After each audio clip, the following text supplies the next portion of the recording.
সকালের ব্রেকফাস্টে আজকে বানালাম নিরামিষ ঘুগনি আর রুটি। ভাবলাম আপনাদের সাথে এই সিম্পল রেসিপিটাও একটু শেয়ার করি কিভাবে আমি ঘুগনিটা বানাই। সারা রাত্রি আমি মটরটা ভিজিয়ে রেখে সকালবেলায় আলুর সাথে দুটো সিটি দিয়ে সেদ্ধ করে নিয়েছি। এরপর কড়াইতে নিয়ে নিচ্ছি একটু বেশি পরিমাণেই সর্ষের তেল, ওই বড় চামচের 1.5 চামচের মতো। যেহেতু নিরামিষ ঘুগনিটা বানাচ্ছি সেরকম কোনো মশলা থাকবে না, তাই যাতে খেতে ভালো লাগে তাই একটু বেশি সর্ষের তেল দিলাম। এরপর একটু তেজপাতা, দুটো ছোট এলাচ, দুটো লং, অল্প একটু দারুচিনি আর গোটা জিরে 1/2 চামচ। এর সাথে অল্প একটু হিং দিয়ে দিলাম, সাথে কিছু কুচনো নারকেল। হালকা করে ভেজে নিচ্ছি। ফোড়নে শুকনো লঙ্কা দিতে ভুলে গিয়েছিলাম, তাই শুকনো লঙ্কাটা দিয়ে দিলাম। এরপর এই তেলের মধ্যেই না ছোট চামচের 1/2 চামচের মতো হলুদের গুঁড়ো, লাল লঙ্কার গুঁড়ো দিচ্ছি, এতে কালারটাও ভালো আসবে তেলের মধ্যে দিলে।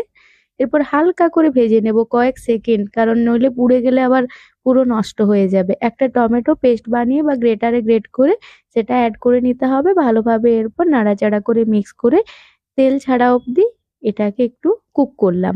তারপর অল্প একটু জল দিলাম। এরপর দিয়ে দিচ্ছি জিরে আর ধনে একসাথেই শুকনো কড়াইতে ভেজে রেখেছিলাম কালকে, তার গুঁড়ো বানিয়ে রেখেছিলাম, সেটা দিয়ে দিলাম বড় চামচের 1 চামচ, সাথে অল্প একটু আমচুর পাউডার।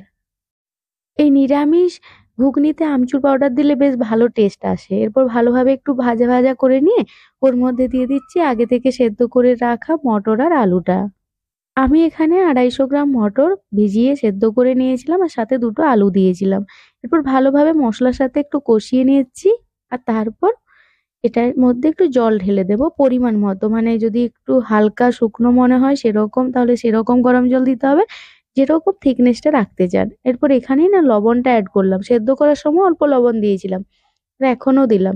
এরপর গরম জল দিয়ে নিজেদের মতো করে, যদি শুকনো ঘুগনিটা বানাতে চান সেরকম জল দেবেন। আমি একটু মানে এই ঘুগনির সিস্টেমটা হচ্ছে ঠান্ডা হলে একটু গাঢ় হয়ে যায়, তাই একটু মোটামুটি ওই 1.5 কাপের মতো জল দিয়েছি। তারপর ভালোভাবে ফুটিয়ে নিয়ে 5-6 মিনিট এটাকে কুক করব।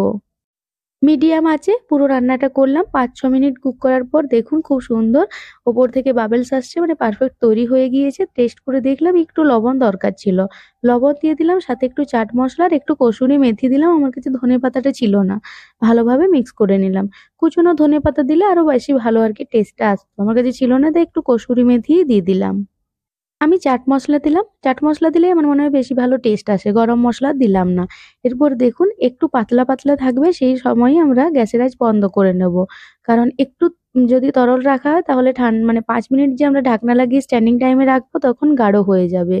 5 মিনিট পর দেখুন কিরকম ঠিক হয়ে গেল, তাই না? এই টেক্সচারটাই রুটি দিয়ে খেতে ভালো লাগে, তাই এভাবেই বানালাম। খুব সহজে সকালের ব্রেকফাস্ট রেডি।